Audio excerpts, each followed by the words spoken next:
HCU భూముల విషయంలో వెనక్కి తగ్గేదలేదంటున్నారు విద్యార్థులు. రేవంత్ సర్కారుపై హెచ్సియు స్టూడెంట్స్ మరోసారి ఆగ్రహం వ్యక్తం చేస్తారు.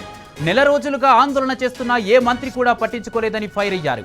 రేవంత్ ప్రభుత్వం ఓవర్ యాక్షన్ వల్లే సమస్య జటిలమైందని మండిపడ్డారు. యూనివర్సిటీ పేరిట భూములను రిజిస్ట్రేషన్ చేయాల్సిందేనని స్టూడెంట్స్ తేల్చి చెప్పారు. భూములను రిజిస్ట్రేషన్ చేసే వరకు పోరాటం ఆగదని ప్రభుత్వాన్ని విద్యార్థులు హెచ్చరించారు.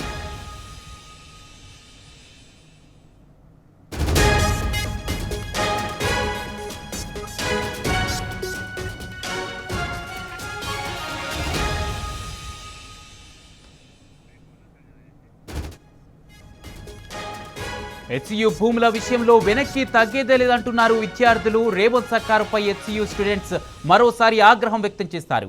నెల రోజులుగా ఆందోళన చేస్తున్న ఏ మంత్రి కూడా పట్టించుకోలేదని ఫైర్ అయ్యారు. రేవంత్ ప్రభుత్వం ఓవర్ యాక్షన్ వల్లే సమస్య జటిలమైందని మండిపడ్డారు. యూనివర్సిటీ పేరిట భూములను రిజిస్ట్రేషన్ చేయాల్సిందేనని స్టూడెంట్స్ తేల్చి చెప్పారు. భూములను రిజిస్ట్రేషన్ చేసే వరకు పోరాటం ఆగదని ప్రభుత్వాన్ని విద్యార్థులు హెచ్చరించారు.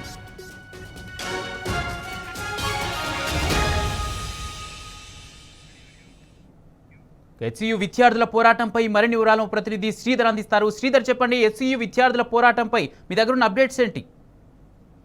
కుమార్, ప్రస్తుతం ఇది ఏదైతే హెచ్సియులకు సంబంధించిన భూముల వ్యవహారం ఉందో ఇది దేశవ్యాప్తంగా సంచలనంగా మారిన విషయం అయితే మనకు తెలిసిందే. ఈ 400 ఎకరాల సంబంధించిన విషయంలో ఇప్పటికే సుప్రీంకోర్టు కూడా అక్కడ ఉన్న పనులు అయితే ఆపేయాలని చెప్పి ఆర్డర్ పాస్ చేసిన పరిస్థితి అయితే కనిపించింది. అయితే యూనివర్సిటీలో అక్కడ ఏదైతే అంతకుముందు పరిస్థితి ఏదైతే ఉందో యూనివర్సిటీ లోపల కావచ్చు, బయట కావచ్చు, పరిసర ప్రాంతాల్లో కావచ్చు, ఇంకా పోలీసులు అయితే పహారం అయితే ఏర్పాటు చేసి అయితే ఉన్నారు. అయితే ఎప్పుడు ఏం జరుగుతుంది దీనివల్ల తెలియక ఇక్కడ విద్యార్థులు అయితే భయాందోళన వ్యక్తపరుస్తుంది అయితే కనిపిస్తుంది.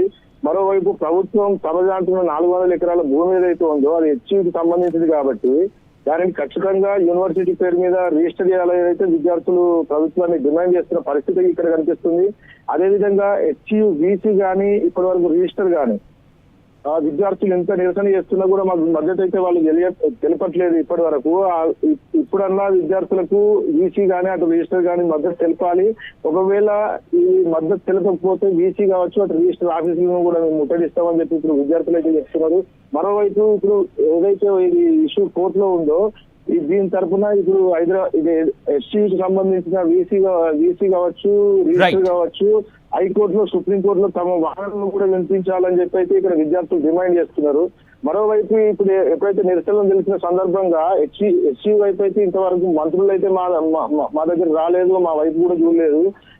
రైట్ శ్రీధర్, మొత్తంగానైతే రేవంత్ సర్కారు ఓవర్ యాక్షన్ వల్లే సమస్య జటిలమైందని మండిపడుతున్నారు స్టూడెంట్స్. యూనివర్సిటీ పేరిట భూములను రిజిస్ట్రేషన్ చేయాల్సిందేనంటూ స్టూడెంట్స్ పట్టుబడుతున్నారు. రిజిస్ట్రేషన్ చేసే వరకు పోరాటం ఆగదని ప్రభుత్వాన్ని హెచ్చరిస్తున్నారు స్టూడెంట్స్.